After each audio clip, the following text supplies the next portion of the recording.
How about the guy that said he wanted out at the end of last season? Wide receiver Tyreek Hill met with the media yesterday as the Dolphins' voluntary OTAs got underway. Every day you got to prove like who you are. You know what I'm saying? It doesn't matter, how much you earned or how much success you had in this league. It's always the next day mentality, and that's something that my grandparents raised me by, and that's something that Mike preaches, here in this locker room. So every day I'm trying to prove myself as one of those guys that this team can depend on in crucial moments. So I'm gonna stand on that too, though, because that's just me as a person, as a player, as an individual. So I try to carry myself in that way. Mike Tannenbaum, boy, fun times being a GM there in Miami. If you could place yourself in that front office, we know Chris Greer does a terrific job, but what would your top priority be? Yeah, well, first of all, starting with Jalen Ramsey, it's not if, but when. And what's going on there is there's guaranteed money. And as you alluded to in our meeting earlier, there's also the June 1st rule that they have to contemplate. Those are hard dynamics, guys, because not only are you negotiating draft choice compensation, but you're also negotiating who's paying what.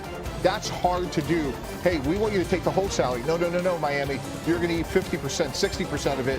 So it's really hard when you're negotiating a guaranteed salary because they're two simultaneous negotiations. It looks like this is going to happen. It's just a matter of, again, not if, but when. As it relates to Jonnu Smith, look, he had a great year last year, 29 years old, 8 touchdowns, 88 catches. He wants more money, understandably, going on last year of his deal. When you connect the dots, look, Arthur Smith's the guy that used a lot of tight ends, offensive coordinator in Pittsburgh. So this is obviously an economic play. And lastly, on Tyreek Hill, just show up every day, stack one good day on top of the next, and let's make some progress. Yeah, you mentioned June 1st. The Finns are going to save almost $10 million against the cap if they trade Ramsey after that date. So we'll wait a few days on that one. Okay, good job there.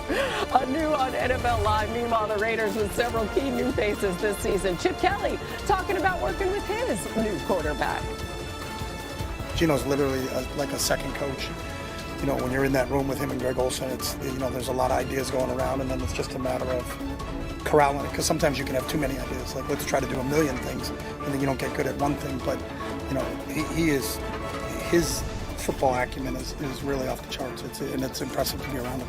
In many ways, it's a dream come true because I've always revered, Coach Kelly, and I've always thought he's been an excellent coach throughout his career and a guy who I've, really, wanted to play for, even back then when I was in high school. It didn't work out that way, but, God works in mysterious ways, and here we are today in Las Vegas.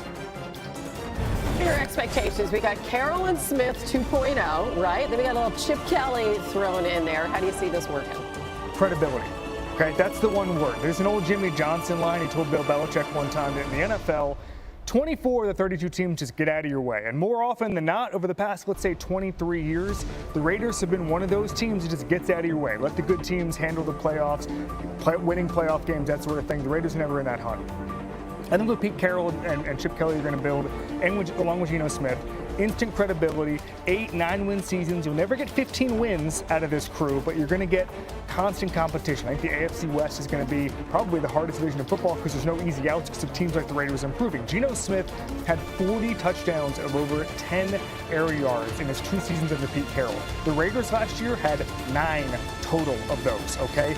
That's the floor being raised. Chip Kelly reinvented himself in the last few years of the college game. He is not the up-tempo guy anymore. He huddles.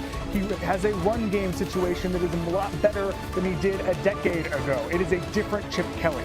Yeah, you know who reinvented himself? Kevin Clark. I knew him as a young, enterprising reporter. Now every other word is wingfoot this. And by the way, when you were the Jets GM, he gave you a hard time. Yes, right? he did. And now he's a scratch golfer. And so talk about reinventing themselves. We got one right here. Anyway, I digress. There is a nuance going on here, which is if we're the Raiders guys and we're driving to the stadium, we have a chance to go win the game. Similar to what Kevin said, Pete Carroll's going to play good defense, and it's Ashton Genty. And one of the things, Hannah, that I really liked about it was how productive he was out of the backfield at Boise State. 80 catches.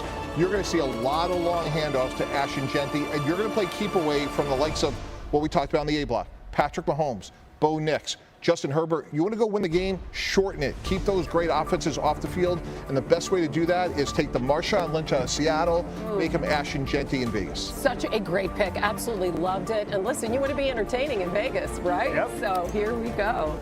All right, guys. So with their quarterback back, how about the Rams? That offense.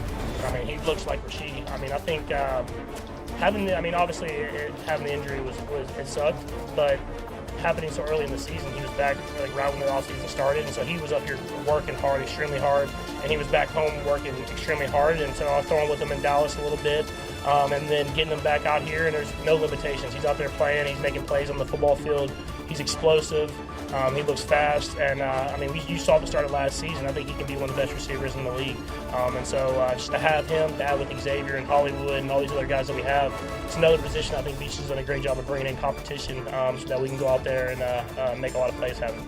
Yeah, and listen, he's going to be looking to get that deep ball going again this season. In Mahomes' first 6 seasons, he actually ranked top 3 in QBR and touchdown to interception ratio when throwing at least 20 yards downfield. But the last 2 seasons, that's a different story. Mahomes ranks in the bottom 3 in completion percentage over expectation and touchdown to interception ratio. And obviously, that's not all on him. The Chiefs receivers dropping nearly 7% of his passes during that time. But he mentioned the receivers, Mikey T. Also, as we know, Kelsey decided to come back. How do you like this offense going into next season? I like all those things, everything that you listed, everything that Patrick Mahomes talked about. If he's protected well, guys, he was pressured at the 6th highest rate. Now, give them credit. They threw a lot of resources. They signed Jalen Brown, someone who's a little bit under the radar, hasn't started a lot. They drafted Josh Simmons, who's very talented, coming off a big injury. If that solidifies protection, which it didn't in the Super Bowl, this offense evolves because, as you mentioned, Hannah, when you think about Xavier Worthy and a healthy Rashee Rice, obviously dealing with the suspension, this is a different offense than Travis Kelce. Plus, they have 2 really good runners in Isaiah Pacheco and Kareem Hunt. So, assuming that they can protect Patrick Mahomes, I think this is a different offense, a more explosive one. The fact that the Kansas City Chiefs were the only team in the NFL last year who averaged less than 3 air yards per completion is a football tragedy. We remember what it looked like when he was able to go deep on seemingly every pass. And when I look at the tape now, he just seems uncomfortable, Mahomes, when he's going deep.